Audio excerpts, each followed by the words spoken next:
sector 9 sector जो मुझे 393 आतंकवादी को आम न्यूट्रलाइज करूँ आन्य कार्यक्रम ह्यूमन राइट्स कि प्रकार होता सिविल सहित आपंकर कौन बुझाणा था कि प्रकार हिसाब से आप कमांड कले यू से जो मैंने सैन्य बाहिनी जॉइन करुँच देखुचु सामाजिक जीवन में जे टिके निम्नवित्त निम्न मध्यवित्त लोअर मिडिल क्लास एमती बड़ परिवार रो जड़े कलेक्टर छुआ को सेना बाहिनी छाड़े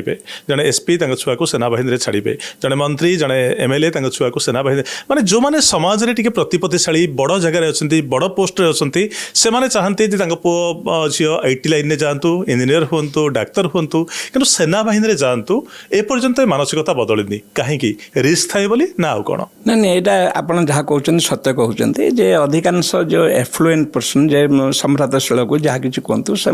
झील को यही प्रकार परिस्थिति पठाते